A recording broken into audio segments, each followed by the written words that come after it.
She turned away a guest without a second thought, assuming he couldn't afford to be there, only to learn he was the man who signed her paycheck. The automatic glass doors slid open, and Dwayne stepped inside the grand lobby of the Fairmont Regent Hotel in downtown Austin. It was one of his finest properties. Modern, sophisticated, every detail meticulously curated to exude exclusivity. The polished marble floors gleamed under the chandelier's soft glow, and the scent of fresh-cut orchids lingered in the air. He took a slow breath, absorbing the space. But this wasn't a visit to admire his empire. Tonight, he was just another guest. No board meetings, no VIP treatment, no one whispering his name in hushed tones. Just a man checking into a hotel. His hotel. Dwayne had booked the reservation under Lewis Henderson, a name with no weight, no recognition.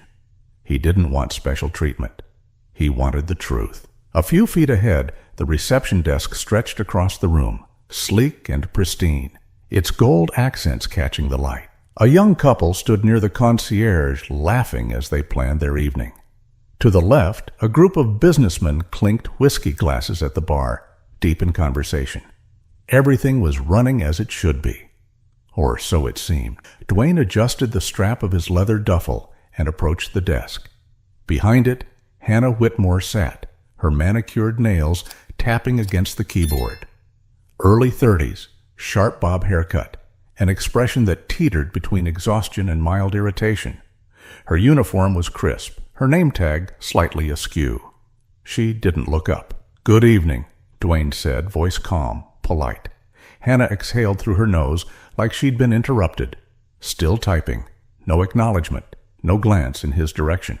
He waited. 5 seconds. 10. Nothing. Dwayne cleared his throat. "I have a reservation. Name's Lewis Henderson." That got her attention. Hannah finally looked up, eyes flicking over him quickly, before settling into something unreadable. Dwayne was dressed simply. Dark jeans, tailored blazer, white button-up. Expensive, but not in an obvious way. Nothing about him screamed wealth or power.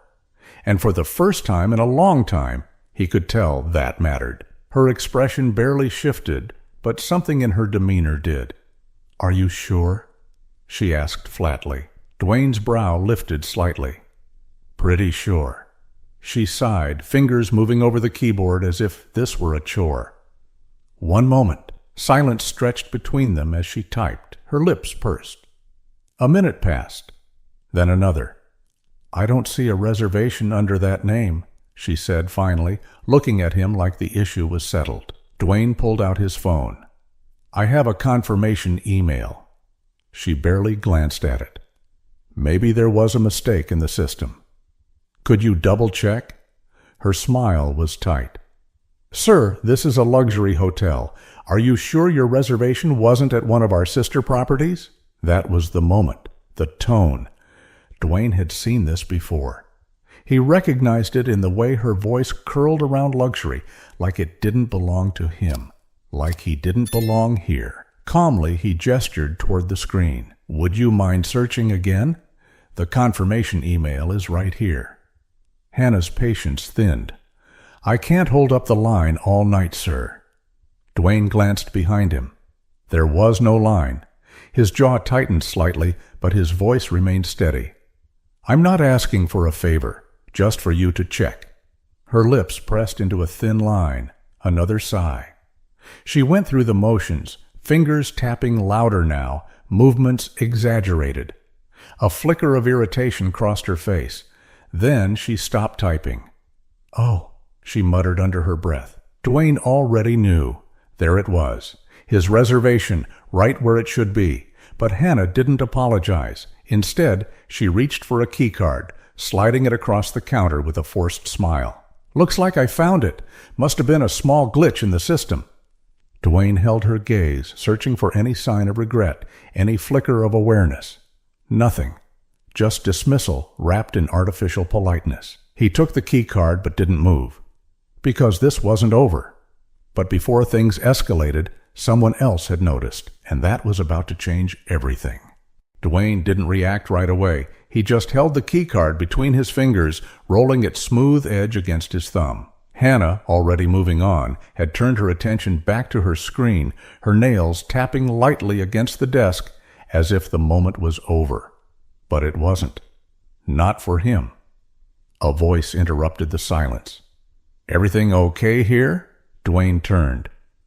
A man in a neatly pressed navy suit stood a few feet away. Ethan Rogers, assistant front desk manager, a familiar face from previous visits, though Dwayne doubted Ethan recognized him now.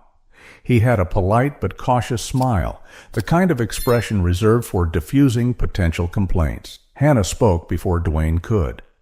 "This guest had some trouble finding his reservation," she said, her tone clipped. Dwayne's expression remained neutral.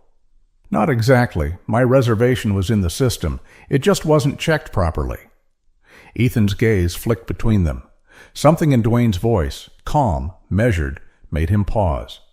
"Let me take a look." He stepped behind the counter, scanning the monitor. Hannah shifted slightly, arms crossing over her chest. "Oh," Ethan murmured after a second. His lips parted slightly, and Dwayne could see it, the recognition creeping in. His fingers hovered over the keyboard before he straightened, clearing his throat. "Sir," he said carefully, "may I ask your full name?"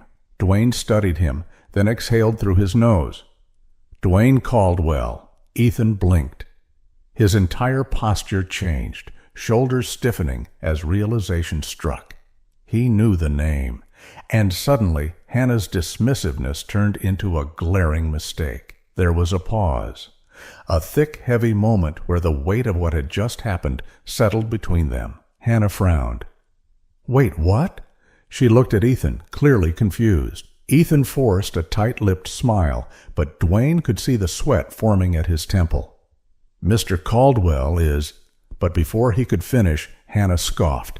Actually scoffed. "I'm sorry, you're Dwayne Caldwell?" she said, half laughing. "The CEO of Caldwell Luxury Resorts?" Dwayne didn't answer. He didn't need to. Ethan shifted uncomfortably. "Yes, Hannah, this is our Dwayne Caldwell." Silence. Realization dawned in pieces, slow and painful. Hannah's expression went from confused to stunned, to something dangerously close to panic. Her lips parted, but no words came out. Dwayne let it sit, let her feel the full weight of what had just transpired. He finally broke the silence. "I'm curious," he said, voice as smooth as ever. "At what point did you assume I didn't belong here?" Hannah's breath hitched. Sir, I wasn't. It was just—" Dwayne tilted his head slightly. "Was it when I walked in, when I gave you my reservation? Or was it when you told me this was a luxury hotel?" Ethan inhaled sharply. He knew this was bad. Really bad. Hannah floundered. "That's not what I meant. I thought there was a mistake in the system." "There was no mistake in the system," Ethan cut in quickly, trying to salvage the situation. "It was a failure in service." He turned to Dwayne, his voice dripping with apology. "Mr. Caldwell, I am deeply sorry for this misunderstanding. I assure you, this is not how we train our staff." Dwayne arched a brow. "Then what do you train them to do?"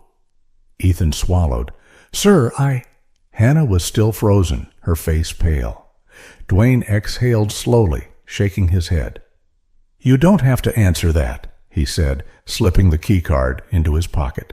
"Because I already know." But he wasn't done yet. Because this wasn't just about him, this was about something much bigger. The silence was suffocating. Hannah's face had drained of color, her usual air of detached confidence replaced by something fragile, something dangerously close to fear.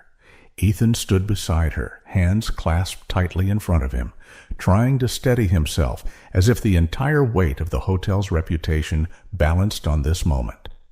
Dwayne didn't rush. He let the quiet linger, let it sit the way discomfort should. Because this wasn't just a misunderstanding. It wasn't just an off night or an accident. It was a pattern, one he was determined to expose. A movement caught his eye.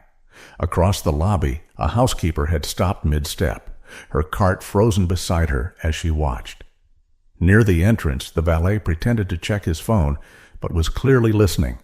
Even the bartender, Polishing a glass behind the sleek marble counter had slowed his movements, ears subtly tilted toward the front desk. People were paying attention.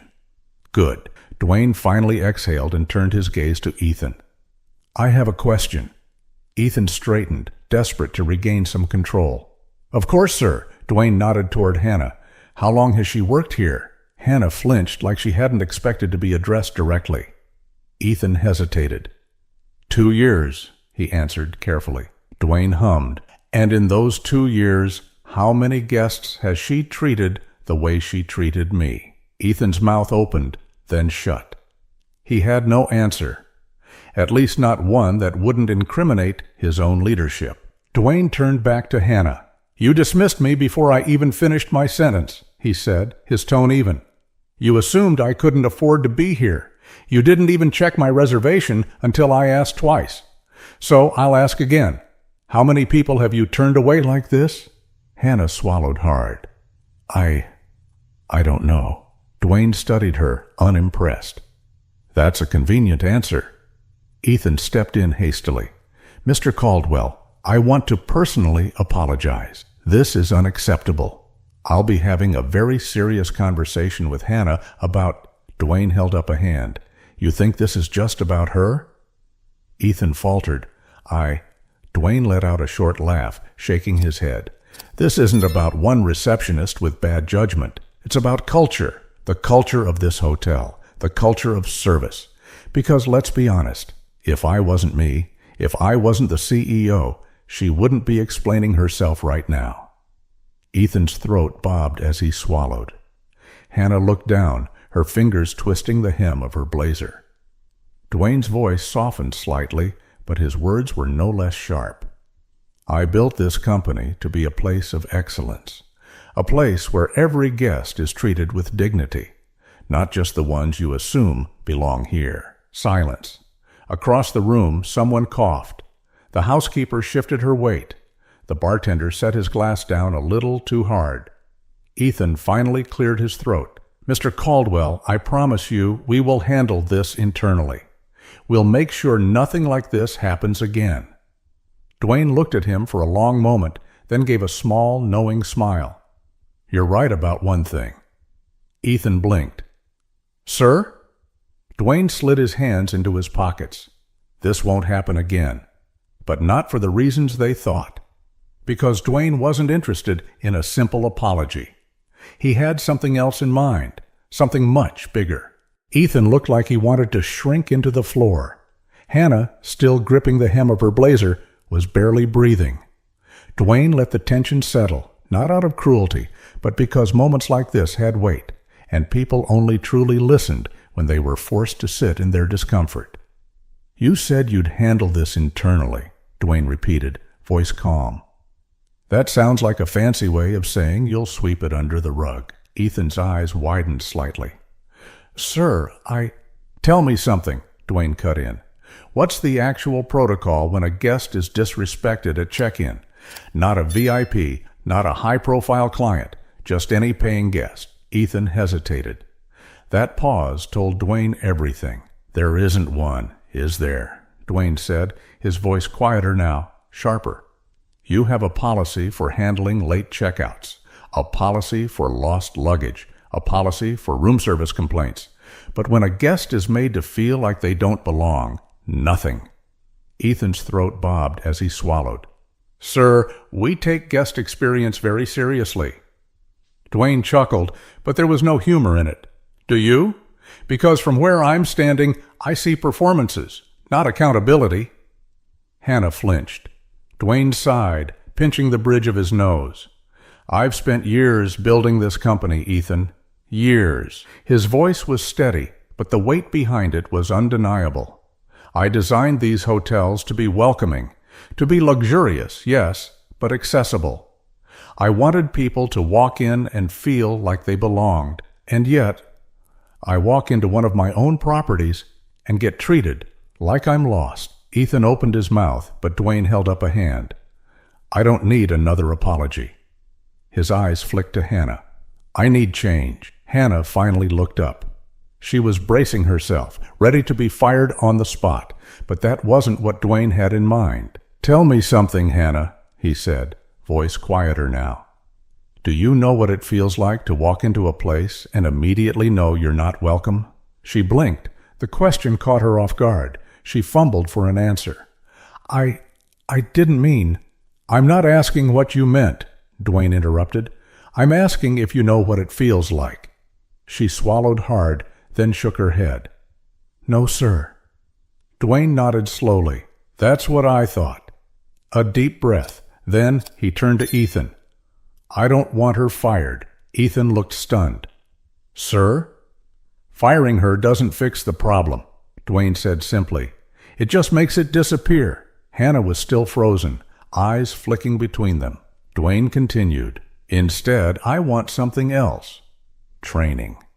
And not just for Hannah, for every single employee in this hotel." Ethan frowned, clearly confused. "Training, sir?" "Yes. I want bias training rolled out immediately," Dwayne said. "I want every employee, from front desk to housekeeping, to sit in a room and learn what it means to serve people equally. I want scenarios. I want them to hear from guests who've been dismissed. I want them to understand how easy it is to make someone feel small, even in a hotel built for comfort." Ethan hesitated, then nodded quickly. "Absolutely. I'll get with HR." "Not just here." Dwayne's voice cut through like a knife. "Every single Caldwell luxury resort." Ethan's mouth snapped shut. Hannah's lips parted slightly, like she couldn't believe what she was hearing. Dwayne leaned forward slightly. "Because this isn't just about one receptionist. This is about the culture you've all allowed to take root." Silence. Dwayne straightened, adjusting the cuffs of his blazer. "I expect an implementation plan on my desk by next week." Ethan nodded quickly. "Of course, Mr. Caldwell." Dwayne glanced at Hannah one last time. She still looked shaken, but something in her posture had shifted. Less panic, more thought. "Learn from this," he said, voice quieter now.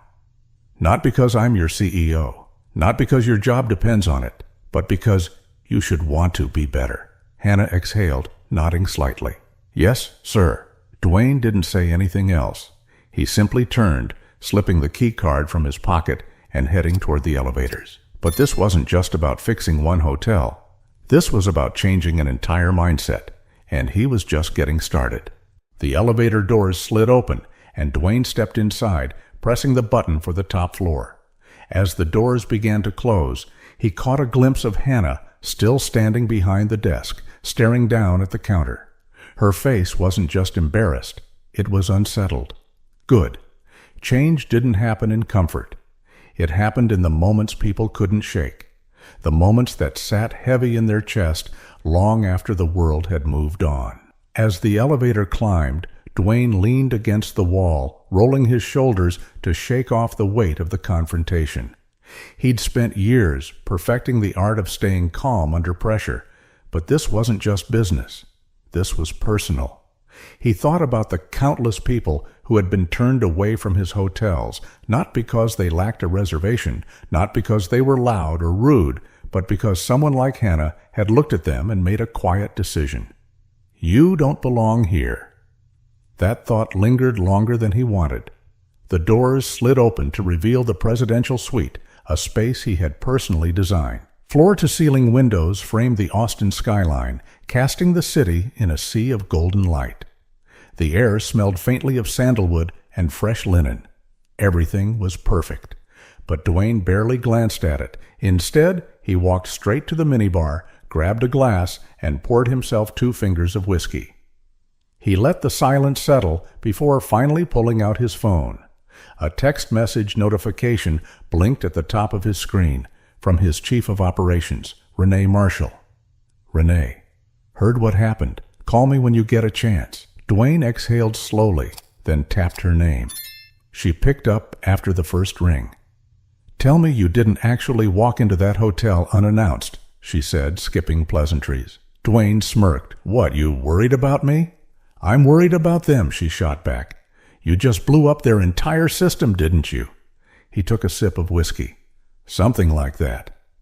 Renee sighed, but there was a hint of approval in her voice. And they're rolling out bias training across every single Caldwell property, Dwayne said simply. Renee let out a low whistle. Took them long enough. Dwayne swirled the whiskey in his glass. Should have happened years ago. Renee was quiet for a moment. Then, what about the receptionist? Dwayne thought about it. Thought about Hannah, standing there with her perfectly pressed uniform and her uncomfortable silence. She's got a choice to make, he said finally. Renee hummed. You think she'll learn from it? Dwayne leaned back against the couch, letting his gaze drift to the skyline. I don't know, but he hoped so, because redemption wasn't about punishment. It was about opportunity. Hannah stood frozen behind the front desk, Ethan beside her, still reeling from what had just happened. The lobby had gone back to its usual rhythm, guests checking in, staff moving seamlessly. But inside her head, everything was chaos. She had humiliated the CEO of the company. Not just humiliated him, she had dismissed him, shut him down, assumed she knew him before he even finished speaking. And he didn't fire her. He could have, should have. Instead, he had looked her in the eye and asked a question she couldn't shake. Do you know what it feels like to walk into a place and immediately know you're not welcome? Her stomach twisted. She had never felt that. Not once. Hey. She turned.